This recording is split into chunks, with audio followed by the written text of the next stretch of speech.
First we start with our inspection table where we put the old rail up on the table. We have height gauges, we have a CMM unit, we'll shoot all the dimensions.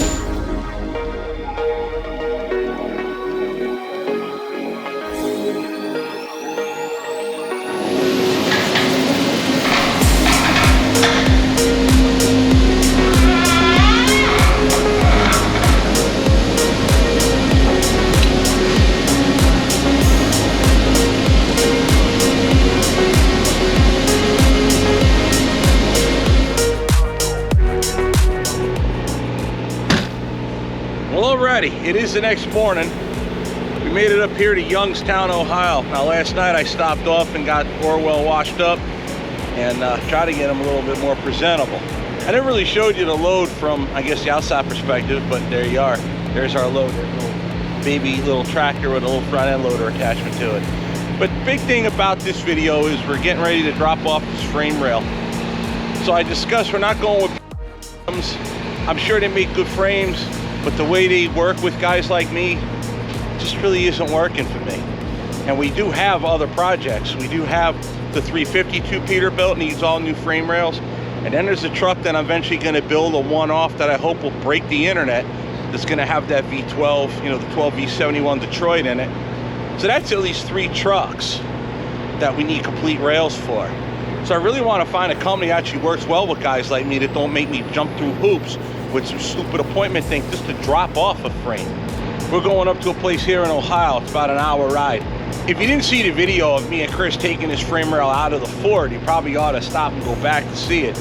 But if not, I'll go ahead and show you here real quick the way we did it and how it's loaded with our load. That's the way we do things here at the World Headquarters. Hell yeah. Sometimes we get lucky. Oh, there we are.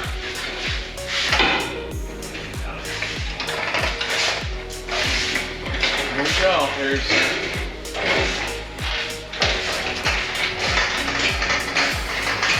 man, how many years have I been talking about this? Maybe not years, but there's your frame template right there. So long story short, the CL9000 front end, the Ford part of it's right here. That's the very beginning of the frame. That's where it mounted into the frame horn. You see those 5 bolt holes that have like the white circles around them? Yeah, those were the huck bolts. That's where we had to heat them and cut them out. But yeah, so that's the frame as it was with the Ford. You need all those holes punched in properly as it was. Now up under here, you'll see where we had put the 2 together. There's our seam right there. You can see right under the chain, there's the seam. I welded them 2 little pieces of patch in there just to fill in the hole. Now that part of the frame right there, that's the Peterbilt frame that came out of the 352. Now if you go back in videos, you'll see the 352 frame was cracked and cracked beyond repair. It was wavy, twisted, all kinds of screwed up. So yeah, that frame rail was garbage.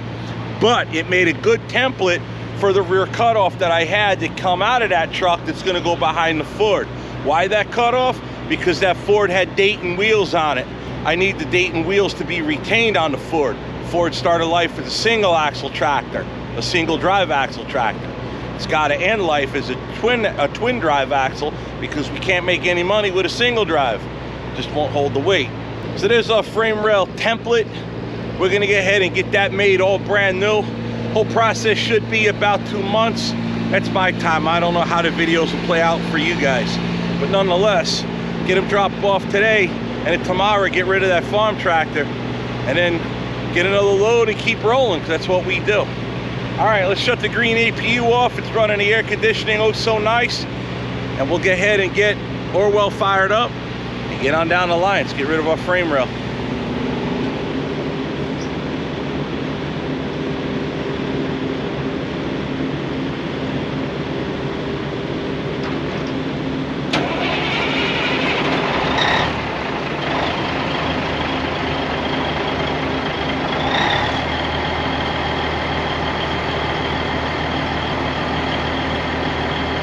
There you have it, 400 horsepower, Caterpillar comes to life.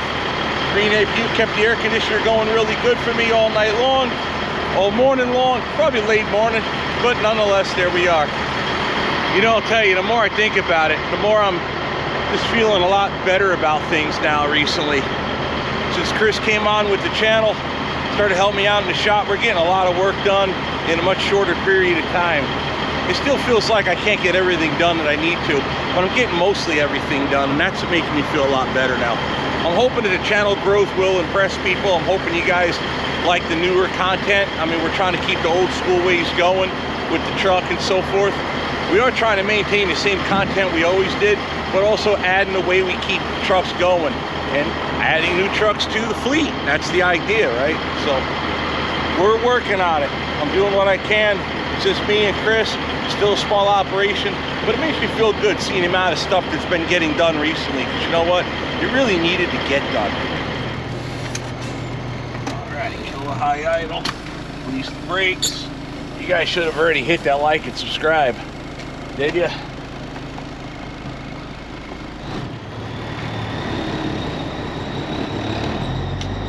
You really should. Helps the channel, and it's free. Don't cost you anything.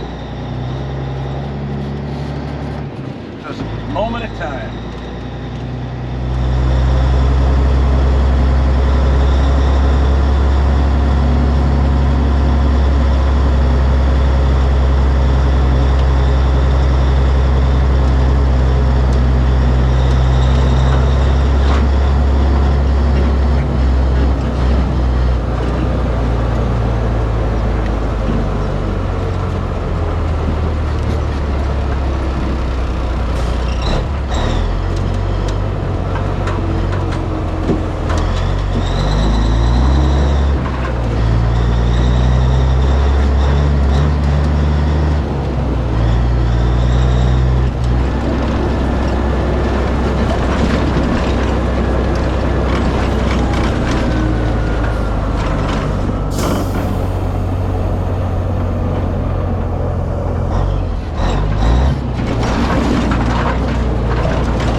heading up to Ventura, Ohio. The place up there is called Vicon. Vicon Fab or Vicon Fabrication or Fabricating, I'm not sure. They make a lot of frame rails. So the idea came to me because we pick up frame rails for Oshkosh Truck, Pierce, and there's a handful of places we pick up there in Ohio, like in the Cleveland area. I don't know if we've ever picked up at Vicon. It's possible. Maybe I have. I'll let you know when I get there.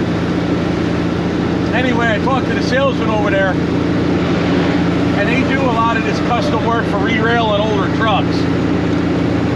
Give them a template, even off a piece of cardboard, rolled up cardboard, whatever. They'll make it for you.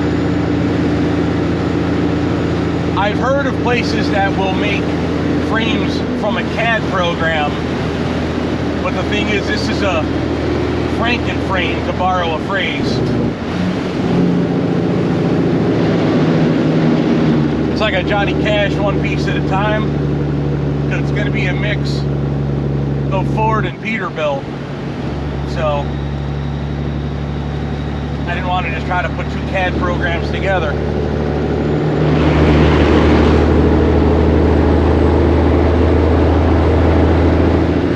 But they explained to me and sent me a bunch of emails about heat-treated frame rails, you know, from factory. They mass produce them. They're not as good, the factory frames. These rails particularly, I'll have to get into it in the future as far as why or how, but these are more corrosive resistance, just in the steel itself, not even with the coating, which I don't even think there's going to be a coating. I'll have to do that. But they're supposed to be more corrosion resistant, so the steel should be able to take more abuse from the crappy weather than a factory frame or any other frame. So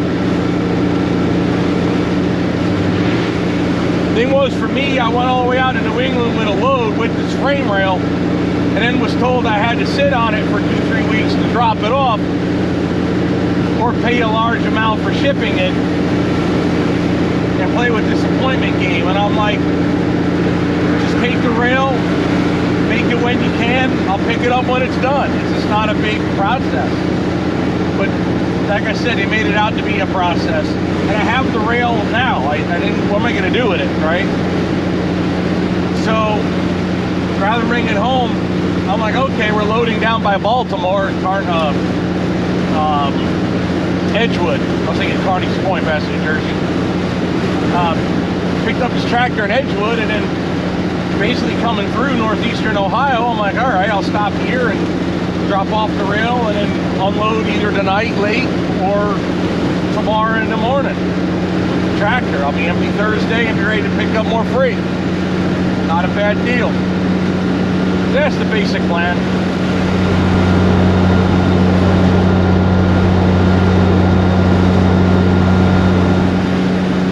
Ultimately, in the future, I have 3 trucks that I want to do, and all of them need frames, like I said earlier.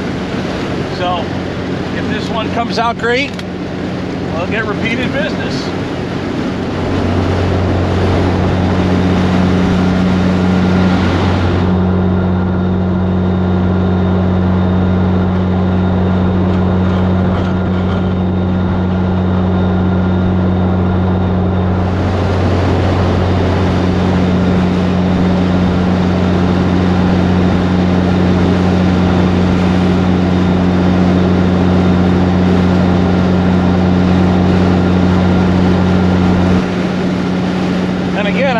I'm not bad-mouthing the place. I'm just not, I don't think we'll work well together with the way they do business. I just don't think it'll work out.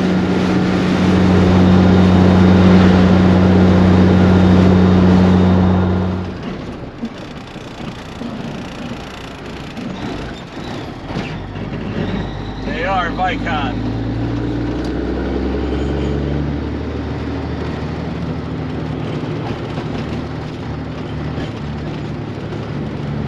Okay, I see where now.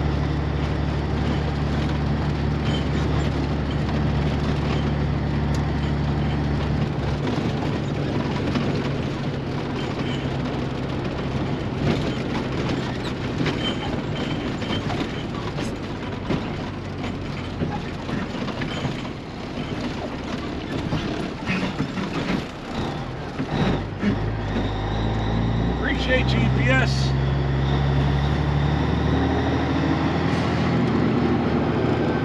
So he said, park over here, and I'll walk in and ask for him.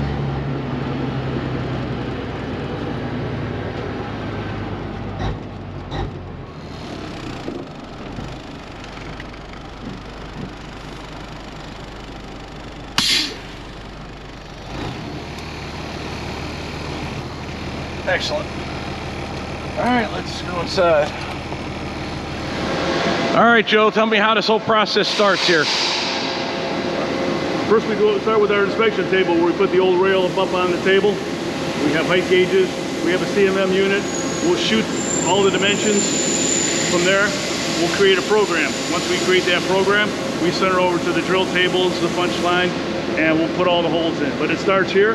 We'll call it this the QC area, where we grab all those duplicate dimensions.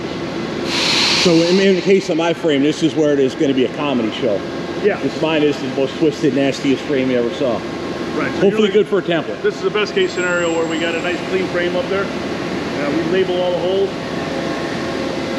You're going to take, and you're going to number all the holes, and from the number of the holes, we don't have the inspection unit out here now, but we'll be able to probe each location, each dimension, and those probe numbers will go into a master spreadsheet.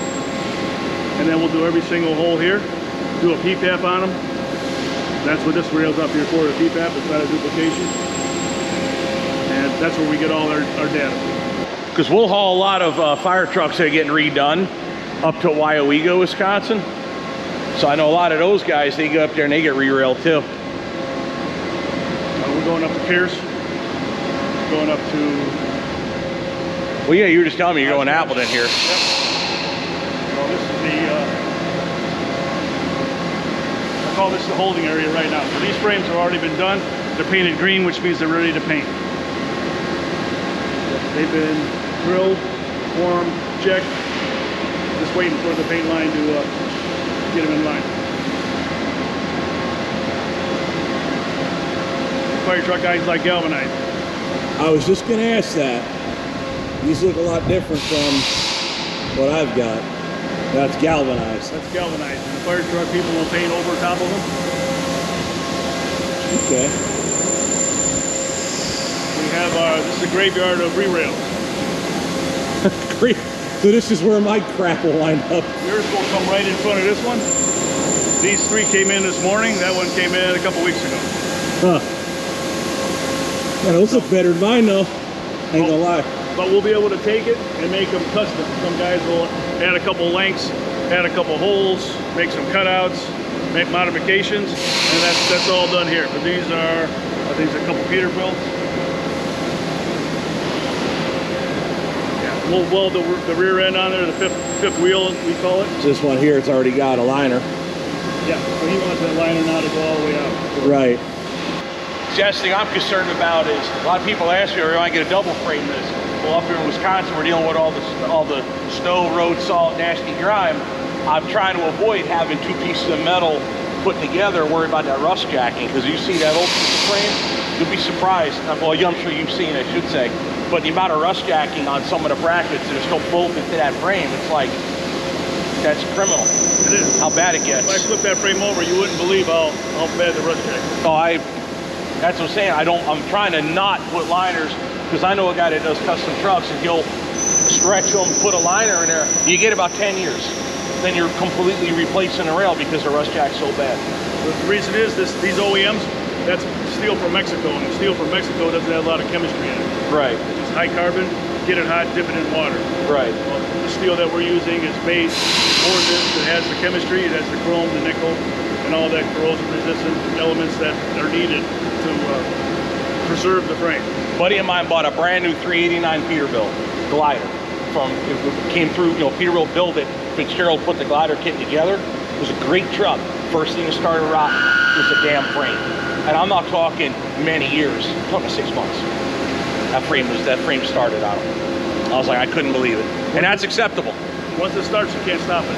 Yeah, well, the industry thinks that's acceptable somehow. Now, that's the next question I'm going to have for you here after a little bit. Cross members. Because I have no cross members for this truck at all. I've seen them there. Because we're going thicker rail.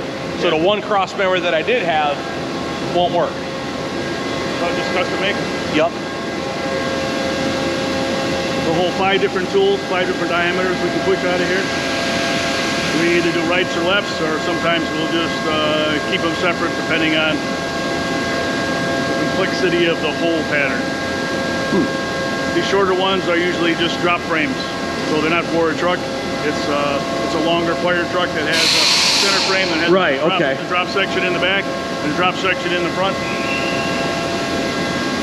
So you guys are punching and drilling, or just punching and drilling? Oh, okay. This is the drill area right now. Right.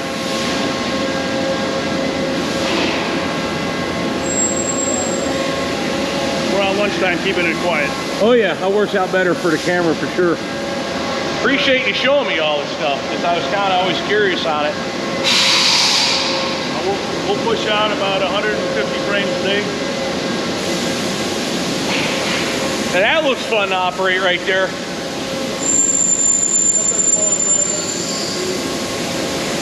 Use them all the time for small pieces rather than put them on the big press. So you'll see 25 foot and under going up on that press. 25 foot and under, so mine will probably be made on that one then. Could be, unless there was some other setup on here which we didn't want to get involved in.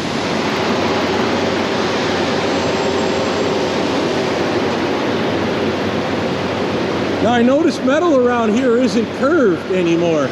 It's all flat. Well, no, obviously it's got to be bent.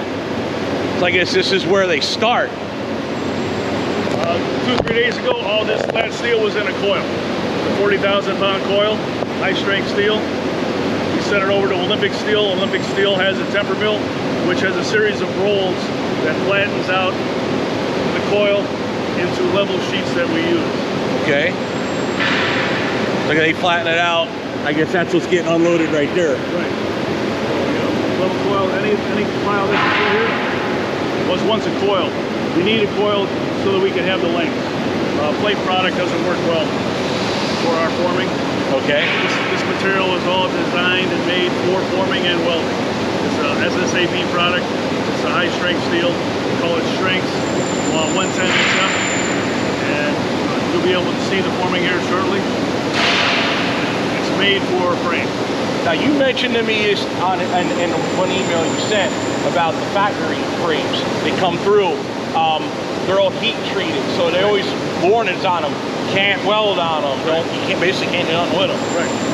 These are weldable frames. These are weldable frames. It's a weldable chemistry. It has a beautiful alloy blend that allows you to do the welding and the forming on the frame. Excellent. For okay. OEM heat treat stickers. You weaken the frame by putting the heat to it. Right. I remember seeing, you see brand new trucks, stickers all over them, do not weld, do not weld. Right. They don't even want you to drill them. No. I'm like, wow, if you need to add something to your truck, like a headache crack or something, and if there's no room to get a saddle up and around, you got to drill it. Well, heat treating is the process of getting the channel cherry red and then dipping it in water or some kind of mix to freeze the hardness. Right. And anything you do to that afterwards ruins the integrity of the metal. Well, there we go. We need a frame to last. Oh, look out.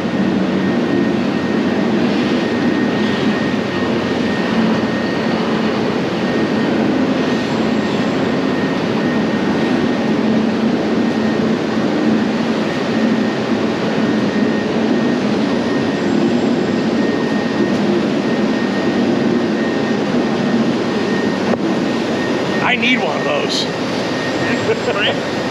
Well, that and a overhead crane. So you're pointing this out here.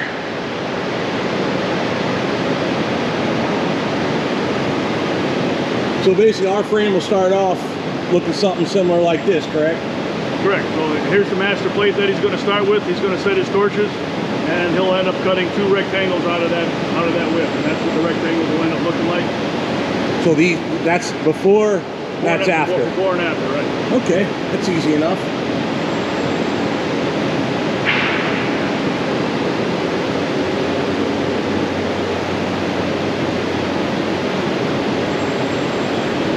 Before, after, and after. So we'll come up with the geometry once we figure out what the end result is of the profile. We'll work backwards, come up with a flat pattern, and create the programs for all these machines to cut the blanks. All right, so once they're cut into flat pieces, that's where that big press, or that big monster right there, comes in. The next step, I guess, is to roll it into a C shape. Correct. Actually, we're going to crease it. We're going to throw 2,000 tons at it, maybe 3. We need to. Wow. Alrighty. And we'll make channels all day long. This I gotta see. That's actually a frame for a airplane hangar now. Okay, I was wondering. That adds that extra face to it. Give it strength. Put the 2 pieces together, create a box frame out of it. Wow. Okay. And then Mechanics are inside to raise and lower the curtain. Oh.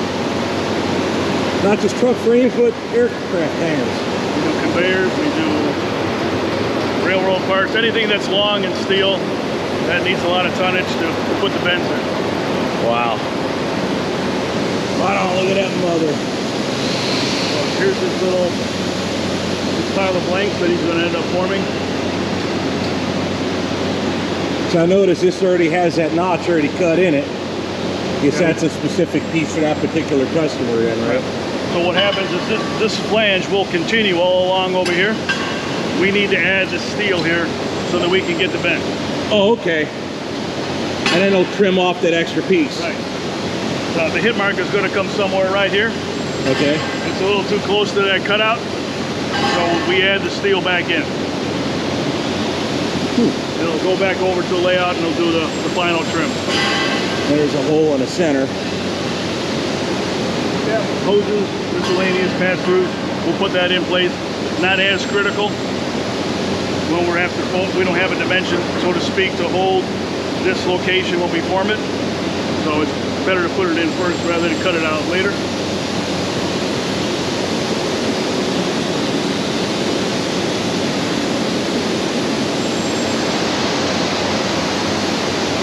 This is a one-off set, which yours would be where I need a right and a left hand. It's not part of the production, so we're going to insert this into the production line just because it's a special setup and a special hit, just to get the one set. So long story short, you see them blanks over there, they're still flat. They've been cut, any holes or whatever's been cut in them, and they take them from over here, they set them over here. They get a better idea. We're going to come back when they're actually running it, how to actually make that curve to make a flat into a piece of C-channel.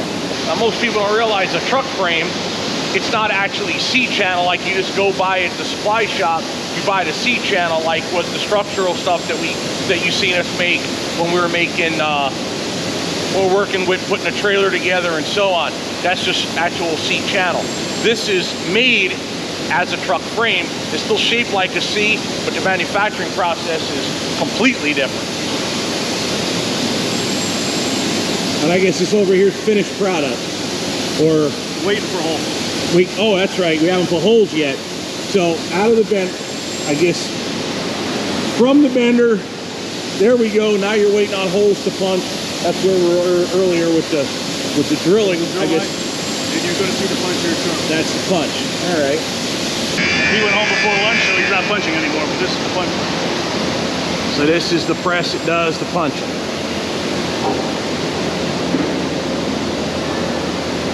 It'll do right hands, left hands at the same time.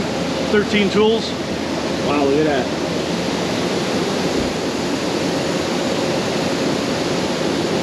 Start the channel legs up. Okay, so they start over here.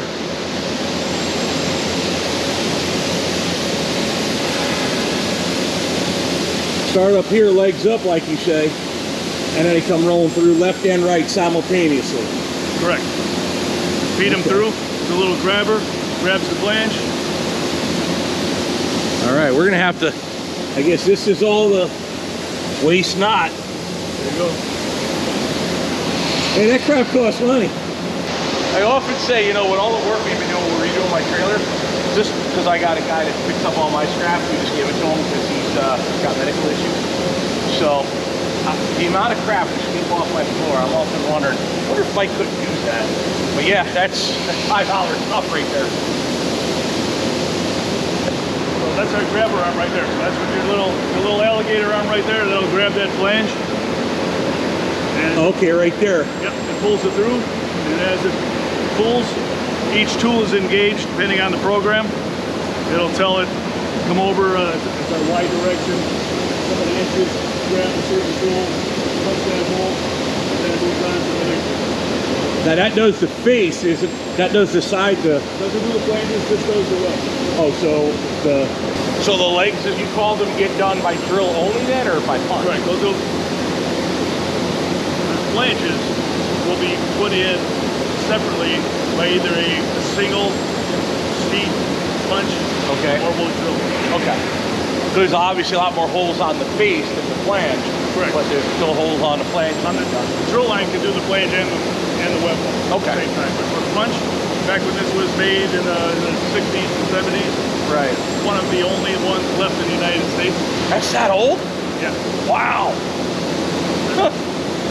Hey, keep the old units alive. There you go. Trying to preserve it. Beatty's out of business, so we have to make our own parts to keep it rolling. But when it works, we punch out a frame. Less than 10 minutes, you have a frame punch. You love that press I got, the 50-ton press. Yeah. K.R. Wilson. Nope. May 1940. May 19th, 1947. Still works. That's my press in the shop. This is the matching set that came off the press this morning. So we'll punch left hand, right hands, and then we stack them this way. So they always try to stay in pairs as they move through the shop. From this point, they'll go over to the layout area, and they'll put the finishing touches on the flanges or any cutouts in the trim, and get ready for paint. Excellent. All right, so these guys are getting ready to get offline, so we should go ahead and unload mine. I'd still love to see some of these pieces of equipment running so we get an idea of what this will look like when my pile of junk comes rolling through your shop. All right, 15 minutes, you'll be out from lunch and you'll be able to see something. Excellent. All righty. Well, let's go get my pile.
lift up. I'm gonna pull this end over. Ready? Yep.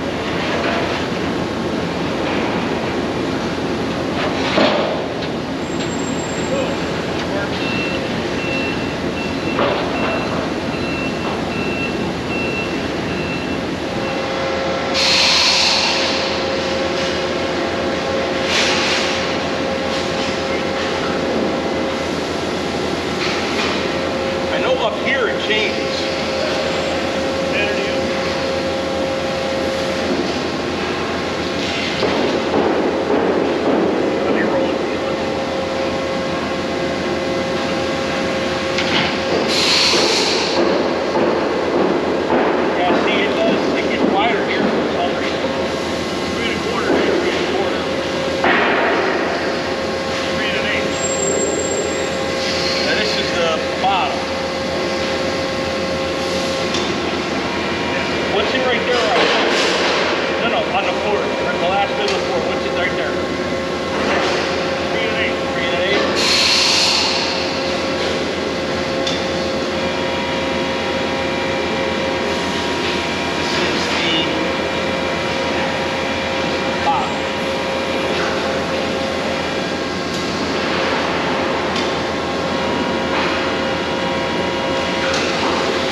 here.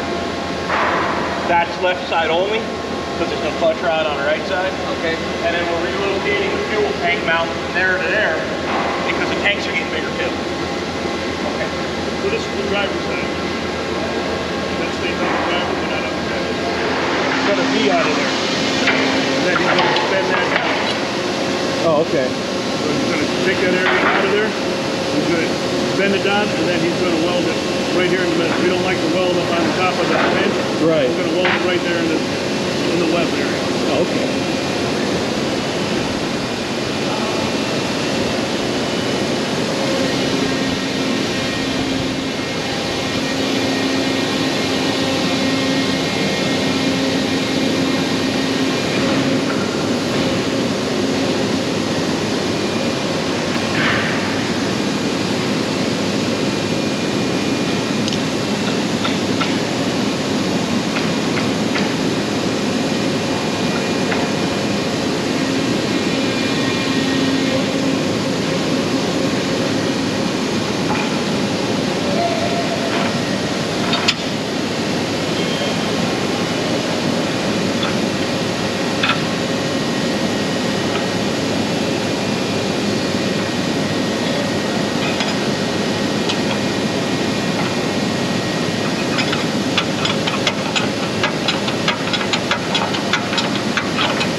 First of many. Once they get it set up, the process is faster.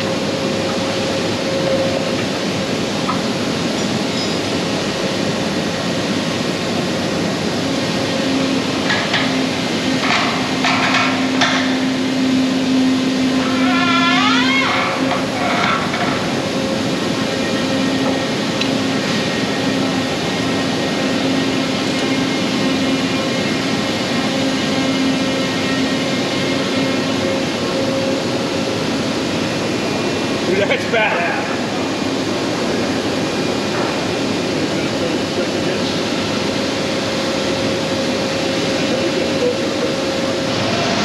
Oh, so that's the tonnage right there. It took to bend that, 1473. Wow.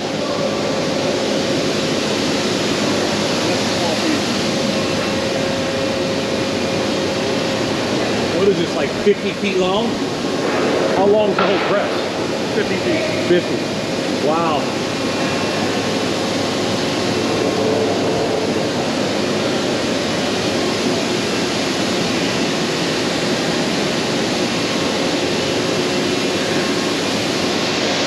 Look at the size of this towering hunk of metal right there to take all that force, just to shove that piece down.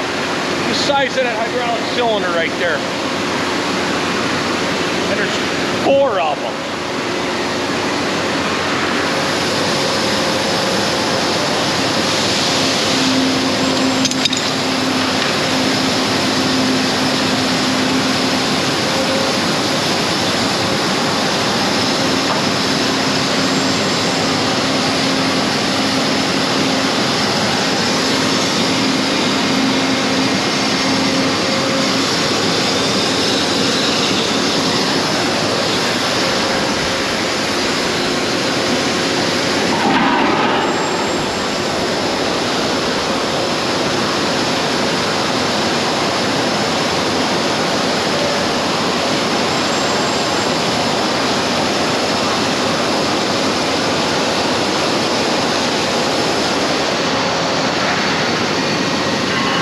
How are we going to show guys with trucks like mine easier, better way to do it?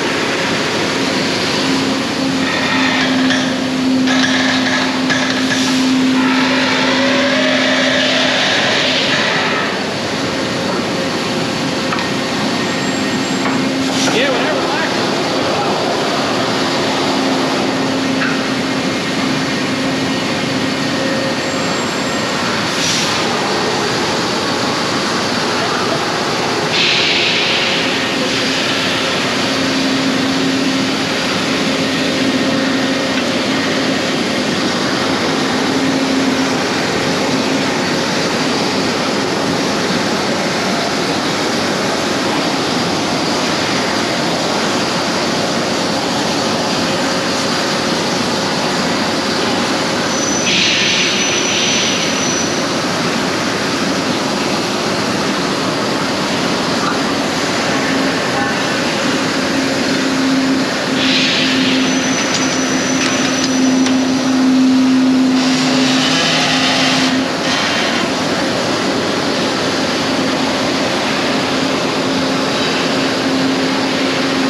right, so since we're not powder coating, we're just having them blast it. So this is the finished product. That's how it'll fill up when I get mine.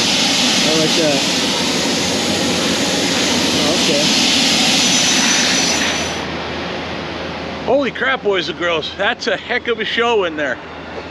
Not too bad. Cool thing was, their driver is a subscriber. So I was recognized as soon as I got here. And the one guy, when my frame gets made, there's another guy over here that works for him. He's gonna film the process of my frame from start to finish. So that's pretty cool, getting a subscriber to do that for me. Soup to nuts, it should take about 2 months-ish or so for my frame to be done from start to finish. So we'll be here in about 2 months. Bad news is cross members. I don't have old cross members to give them, so they can't manufacture a new cross member. So we're gonna have to source from possibly the place of possibly somewhere else, cross members for our truck. But this is where the frame's gonna be done for sure. Dropped it off, that's awesome. I'm really glad to see how that played out. Plus we'll get video of my frame getting done, and you know what, I'm pretty excited for that. So I really can't, to me that's quite impressive, is to get video of my frame being done. That's awesome. So let's go ahead and get Orwell fired up, get out of here. I think that's going to conclude today's video. So we're going to start up from here and then move on. Deliver that tractor and be on our way. All right, thanks for watching.